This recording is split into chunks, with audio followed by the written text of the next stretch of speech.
The other side of things now, the Eagles. They're 0-2, guys. DeMarco out of shotgun. It's not working. On 18 of his 21 plays, he had just 2 yards. Bradford can't throw downfield.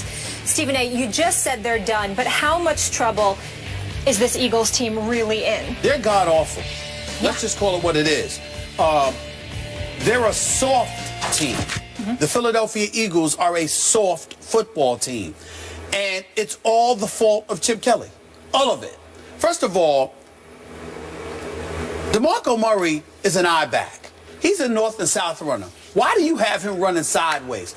Now, you want to blame DeMarco Murray, fine, because it looks like he was stupid for going to the Philadelphia Eagles, because you got to know what Chip Kelly is doing. But Chip Kelly is supposed to be the bringers. He's completely misusing DeMarco Murray, and I applaud DeMarco Murray's heart. He was out there fighting yesterday. Now, granted, he wasn't getting any blocking from his, Barbary and Gardner and these boys, they didn't do anything. That offense, every time DeMarco Murray touched the ball, he had a hand on him before he could even make a move. They were not blocking for him at all. The offensive line was absolutely horrific and pathetic and inept, okay? They should be ashamed of how they performed. They should give money back for the way that they performed yesterday. That's number one. Number two, you let go of Jeremy Maclin, your number one wide receiver from last year. Skip, I really like Jordan Matthews. There's no question about it. But he's relatively young. He's a great number two receiver at this juncture. He's destined to be a number one. He has no business being your number one guy right now. Riley Cooper has no business being on that roster. All he could do is block, okay? And right now, he'd be a better offensive lineman than the offensive lineman they have, as awful as they have been. That's point number three. Point number four, Sam Bradford. Lord. He's got a worse passer rating than Nick Foles. He's got a worse passing rating than Johnny Manziel, even though Johnny Manziel's passer rating is better than a lot of quarterbacks in the NFL over the first 2 weeks of this season. I'm just looking at Sam Bradford right now. He looked like a deer in headlights. He looked petrified and scared to death at what Dallas was throwing at him. He seemed confused. He didn't seem to have that dog in him that you would want from somebody playing for Philadelphia, where you got to be a rough rider. You got to go after it, and you got to sit there and get feisty and be willing to fight. It's one of those, this is football we're talking about here. And don't tell me that the Dallas Cowboys didn't look in that dude's eyes and see somebody that was scared to death. Like I tweeted, he looked like a cat at a dog show, for crying out loud. Just petrified of what was coming his way. It was really pathetic and how sadly bad Sam Bradford was. And so when I take all of those things into consideration, I'm looking at it from the perspective, Skip Bayless, that even though the Eagles have talent, and individually they got some cats on their squad that can play for anybody, collectively speaking, as they've been put together by Chip Kelly, they seem relatively inept. 5 of these 8 of the first 8 quarters of this NFL season, they have not scored a point. Not a single point in 5 of the 8 quarters. Don't give me the touchdown they scored last night. That was straight garbage. That was garbage time. Nobody's paying attention to that. So when you look at the Philadelphia Eagles right now, their running attack, their passing attack, their protection at the line of scrimmage, it just doesn't seem to be there. And Chip Kelly is one of these guys. The arrogance is on an all-time high, because I haven't seen too many coaches in all my years of watching the NFL who believe wholeheartedly in their system so much that they don't need talent. We've got a system-style coach in Bill Belichick, but he recognizes that he can make modifications because he has Tom Brady. So at least he made sure he had talent somewhere. Chip Kelly is like, yeah, I need what I need. I ain't worried about talent. We got this covered because I know what I'm doing. And it's embarrassing. I worked in Philadelphia for almost 17 years.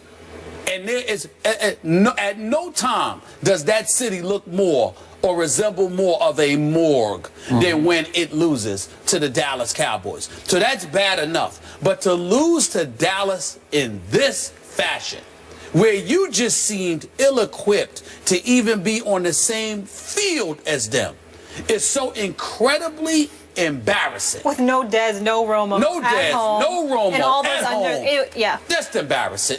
There's no excuse for it, Skip. None. First, on Sam Bradford, You will attest, I first guessed this one. Oh, no, I'm not second guessing. I first guessed. I didn't guess against. I would say this. I didn't guess against you because I didn't know. Okay. I watched him in St. Louis. I knew he could throw the football, but I didn't watch him intimately enough to measure his heart. You have been watching him since his days in college, and you've always questioned his heart.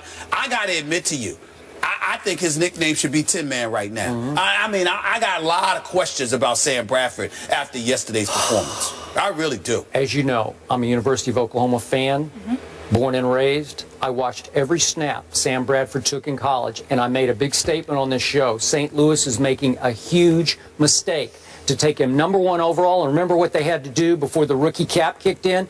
They had to give him $50 million guaranteed in St. Louis. And then I went on record when Chip traded for him. I said Chip is making a big mistake because, to your point, Chip wants to be the star of the show. Sam Bradford is the ultimate cog quarterback, the ultimate sort of, extension of the coach on the football field.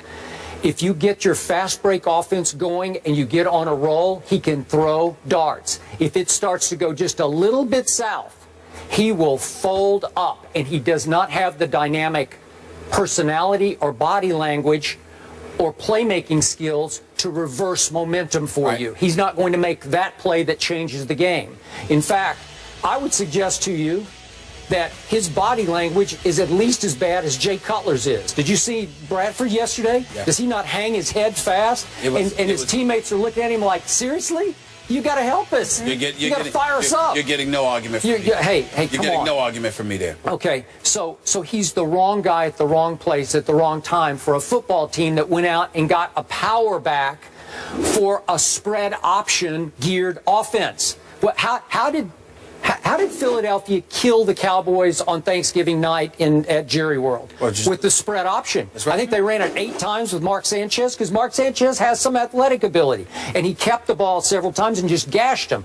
And LaShawn McCoy can make you miss at the line of scrimmage. He's slippery. DeMarco is not slippery. The great stat is last year in Dallas, DeMarco obviously led the league in rushing. Yeah. His first contact came an average of 2.8 yards down the field.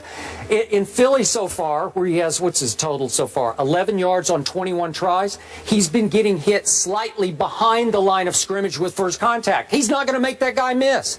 It's not that he's going to go straight down, but it's going to slow him up because the guy will get him around the ankles, and then the avalanche is going to fall in on him. So he's not the right guy for what you're trying to do if you're not going to run the spread option. Have you seen him run it one time with Sam Bradford? I've not seen any. I might have missed one, but I think they've gotten away from what they do because they've tried to cater to what DeMarco did in Dallas, and they're not the Dallas Cowboys. So this is a bad fit. And the only solution here is, I guess, they'd have to go to your guy. I feel Mark bad Sanchez. for DeMarco yesterday. As I tweeted yesterday, because I tweeted a lot yesterday, I tweeted that they should have benched Bradford and put in Mark Sanchez. That's point number 1. Point number 2, just as an aside, when they decided to throw, when they were on the goal line, first pass incomplete, second pass interception by Sean Lee. At no time did they try to run the football. DeMarco Murray, very moderate, not demonstrative or bombastic in any way, is screaming at the sidelines, why? And going off. Had that been LaShawn McCoy or Deshaun Jackson or somebody, we would have heard a whole bunch of stuff about it. So maybe it's not about DeMarco Murray. Maybe it wasn't about those dudes. Maybe it's about some of the decisions that Chip Kelly is making. That's point number 2. Point number 3, Byron Maxwell might be able to play. He was a member of the Legion of Boom. Yeah.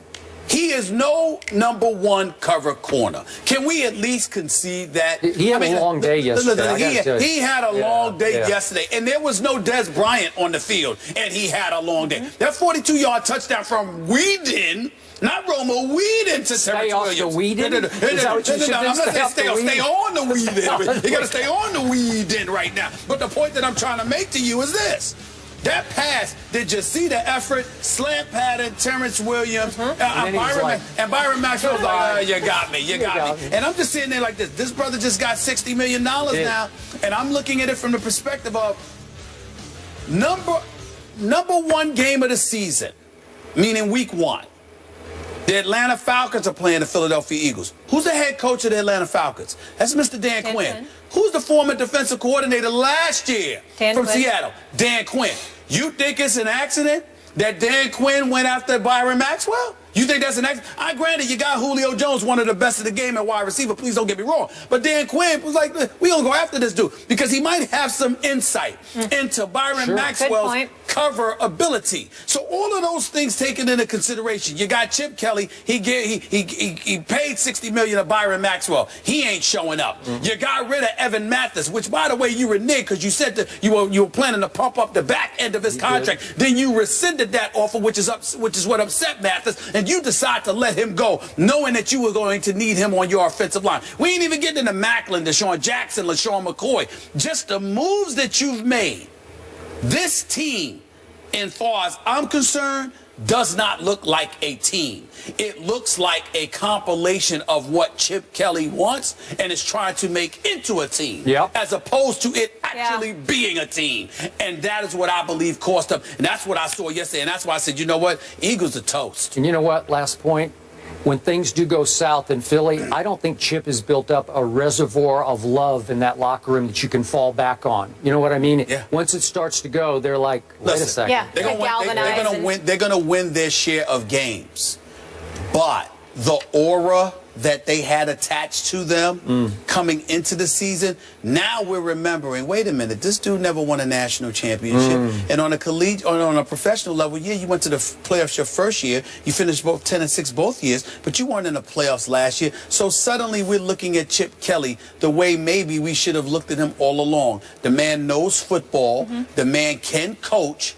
But his ego and his desire for more power may have gotten in the way of his responsibilities as a coach. And I think that it's coming home to roost right now. Yeah, the pressure's really on for Philly to win this week in New York at the Jets. History not on their side. If they lose, over 25 years, only 3 teams that started 0-3 have made it to the playoffs.